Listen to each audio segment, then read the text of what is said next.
in a very friendly and loving fashion, roasting tonight. Morton Donald Isaacson.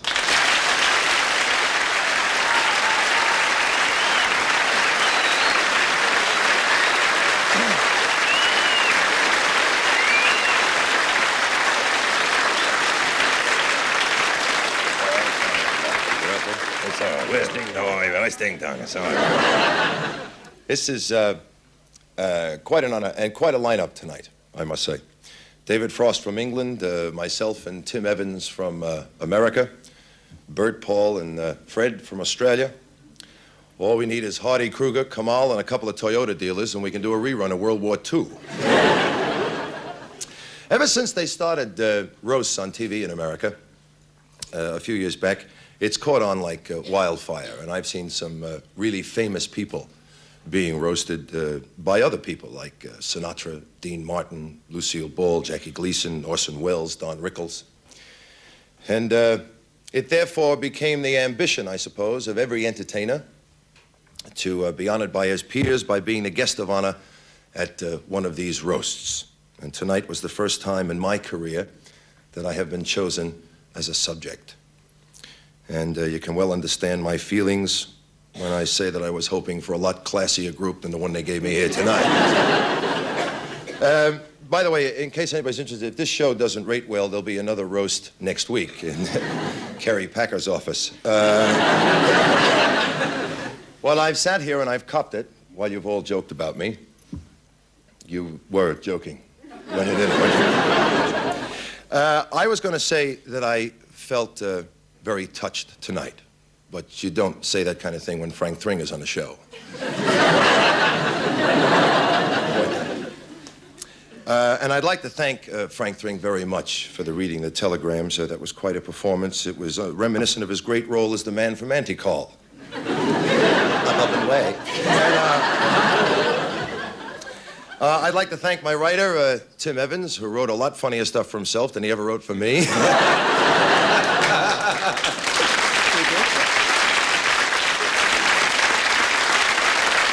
Of course, Sammy Davis Jr. Trust Sammy. Always trying to find a way to get on my show. It has changed him, Paul, hasn't it? Never mind. And of course, Paul Hogan.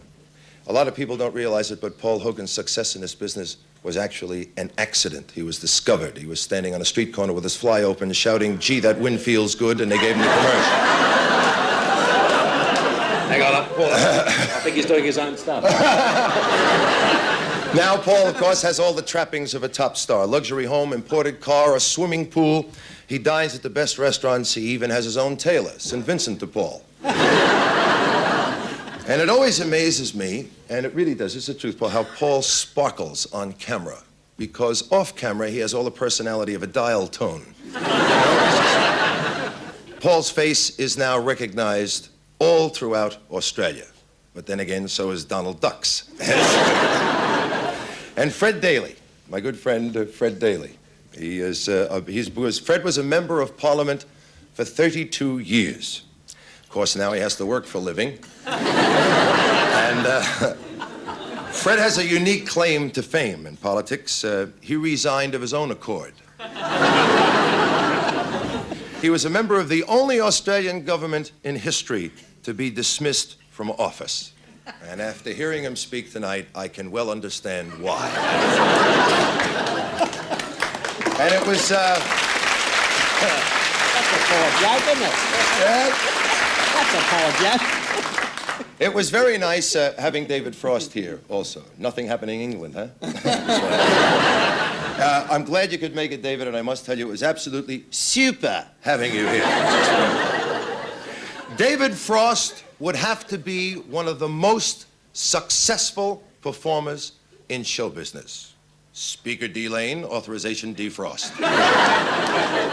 In recent years, David Frost has turned his efforts to bringing some of the biggest entertainers in the world to Australia, and he's done that for two reasons. One, to show us here in the colonies the finest talent that is available, and secondly, to make a bloody fortune for himself. And Bert, Firstly, I'd like to thank you very much for showing up sober tonight. You hear about a lot about Bert's drinking.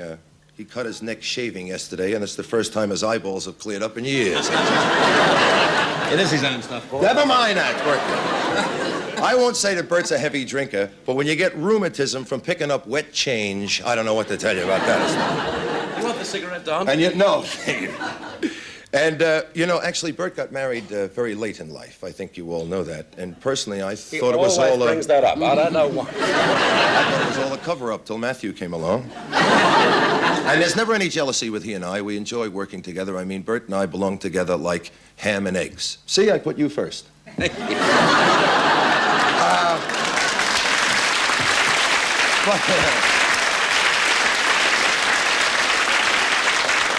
But tonight, of course, as is every big event, has been a great opportunity for Bert to display his magnificent ad-lib qualities, and we're all looking forward to seeing it happening soon.